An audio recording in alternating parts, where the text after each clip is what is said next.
नमस्कार, capital TV में आपका स्वागत है और मैं आपके साथ प्रिया बिस्ट।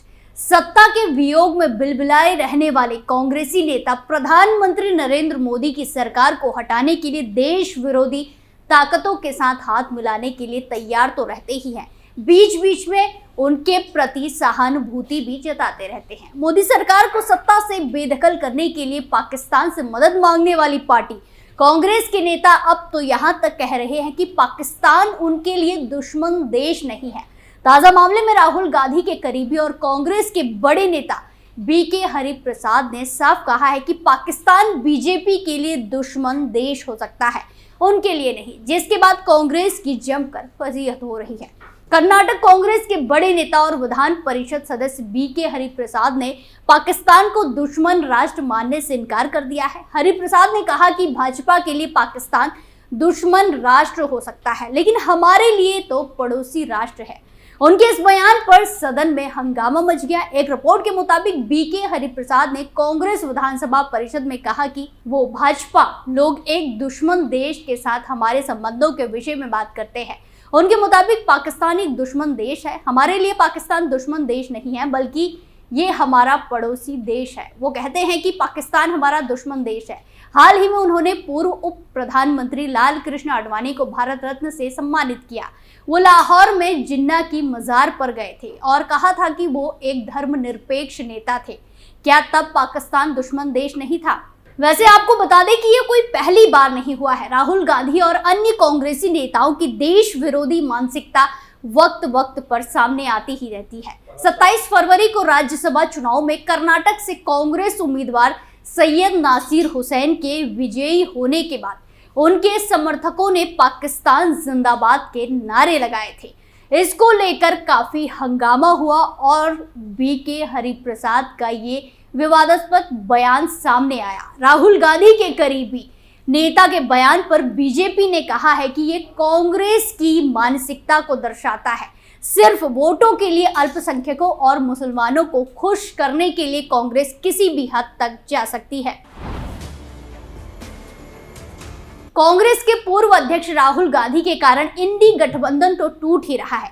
अब पार्टी नेता देश तोड़ने की भी बात करने लगे हैं। राहुल गांधी के करीबी कांग्रेसी सांसद डीके सुरेश ने दक्षिण भारत को अलग देश बनाने की मांग कर दी है। कांग्रेसी सांसद डीके सुरेश ने ये मांग ऐसे समय में की है जब राहुल गांधी भारत जोड़ो न्याय यात्रा पर हैं। कर्नाटक के उप मुख्यमंत्री डीके शिवकुमार के भाई डीके सुरेश ने ये कहकर विवाद खड़ा कर दिया है कि दक्षिण भारत के साथ भेदभाव किया जाता है और ऐसा ही चलता रहा तो देश को बांटना पड़ेगा।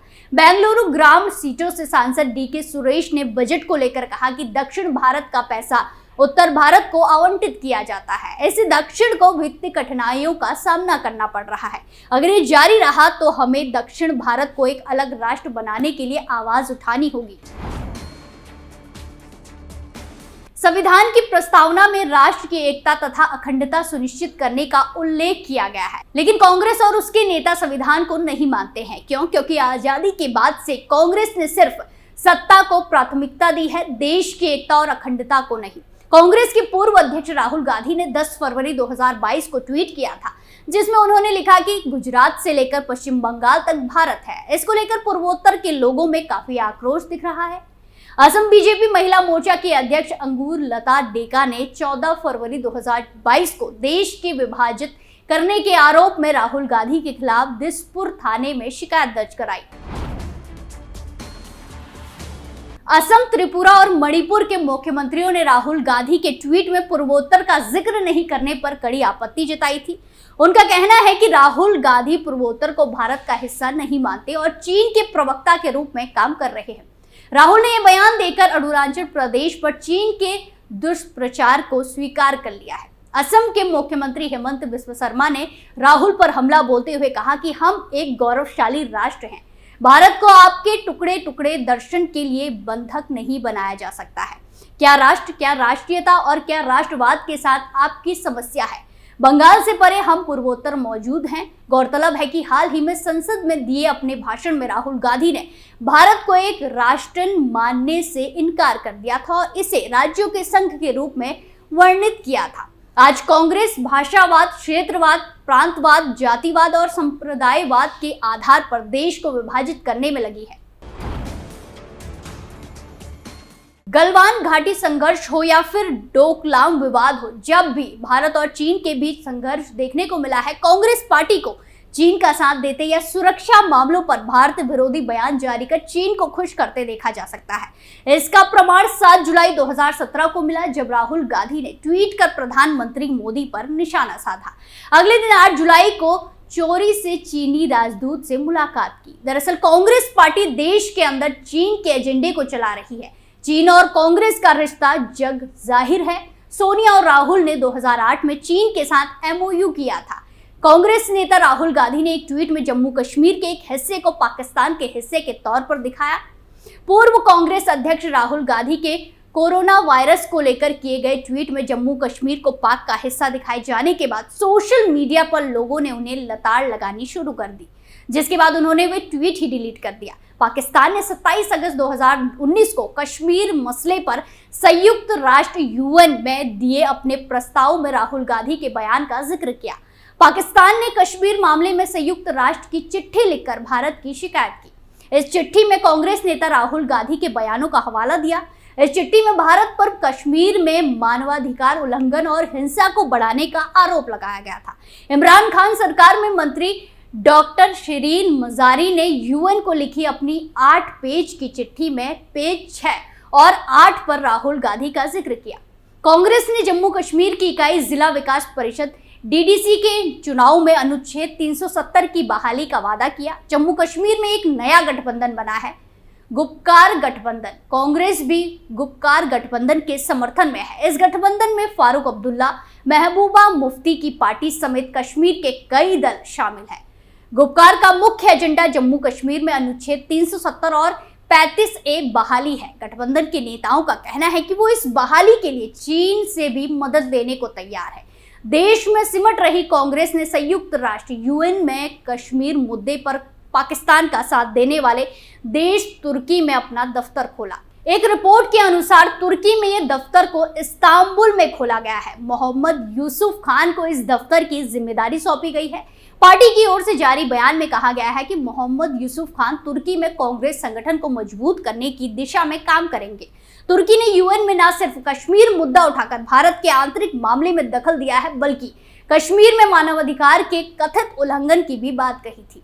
पूर्व केंद्रीय गृह मंत्री और कांग्रेस के वरिष्ठ नेता पी चिदंबरम ने एक विवादित बयान देकर कश्मीर मामले को धार्मिक रंग देने की कोशिश की। साल 2014 में सत्ता से बाहर होने के बाद से ही कांग्रेस नेता बौखला रहे हैं और हर बात को तुष्टीकरण की दृष्टि से देख रहे हैं। जम्मू कश्मीर जैसे संवेदनशील मामले पर गैर जिम्मेदारान बयान देते हुए उन्होंने कहा कि मोदी सरकार ने जम्मू कश्मीर से आर्टिकल 370 के ज्यादातर प्रावधानों को समाप्त करके हिंदू मुस्लिम कार्ड खेला है।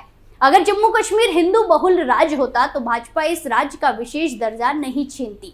ऐसा केवल इसीलिए किया क्योंकि ये मुस्लिम बहुल्य है। कांग्रेस नेता मणिशंकर अय्यर ने फिर पाकिस्तान समर्थक बयान दिया। मणिशंकर अय्यर ने एक आलेख में लिखा कि नरेंद्र मोदी और अमित शाह की जोड़ी ने देश के उत्तरी बॉर्डर पर एक फिलिस्तीन बना दिया है। मोदी शाह ने ये पढ़ाई अपने गुरु बेंजामिन नेतान्याहू और यहूदियों से ली है। मोदी और शाह ने इनसे सीखा है कि कश्मीरियों की आज़ादी, गरिमा और आत्मसम्मान को कैसे रौंदना है। उन्होंने लिखा कि अच्छे दिन की बजाय संसद ने जो तय किया है वो घाटी में एक लंबी और अंधेरी रात है और शायद देश के बाकी हिस्सों में भी ऐसा होगा। सीनियर कांग्रेस लीडर और मध्य प्रदेश के पूर्व मुख्यमंत्री दिग्विजय ने भी देश विरोधी बयान देते हुए कश्मीर देश के हाथों से फिसल सकता है। उन्होंने कहा कि प्रधानमंत्री नरेंद्र मोदी, अमित शाह और अजित डोभाल ने अपने हाथ आग में झुलसा लिए हैं। दिग्विजय सिंह ने आगे कहा कि कश्मीर बचाना हमारी प्राथमिकता है। मैं अनुरोध करता हूं कि प्रधानमंत्री नरेंद्र मोदी, अमित शाह और अजित डोभाल से कि सोच समझकर काम करें, अन्यथा कश्मीर अपने हाथ से निकल जाएगा। जम्मू कश्मीर पूर्व गठन बिल पर चर्चा के दौरान कांग्रेस सांसद के भाषण पाकिस्तानी मीडिया में छाए रहे। पाकिस्तानी न्यूज चैनल डिबेट में कांग्रेस नेता अधीर रंजन चौधरी, गुलाम नबी आजाद और पी चिदंबरम के भाषणों पर चर्चा होती रही। कांग्रेस नेता अधीर रंजन चौधरी ने चर्चा के दौरान कहा कि जम्मू कश्मीर के मसले पर यूएन निगरानी कर रहा है। ऐसे में ये आंतरिक मामले कैसे हो सकता है? इसके अलावा भी कई और ऐसी घटनाएं हैं जिनसे साबित होता है कि कांग्रेस पार्टी की मानसिकता राष्ट्र विरोधी रही है, जिसकी वजह से कांग्रेस को बार बार फजीहत का सामना करना पड़ता है और इस बार भी यही कुछ देखने को मिला है। आपका क्या मानना है? कमेंट करके जरूर बताएं। फिलहाल के लिए इतना ही। बाकी तमाम खबरों के लिए देखते रहिए कैपिटल टीवी। नमस्कार।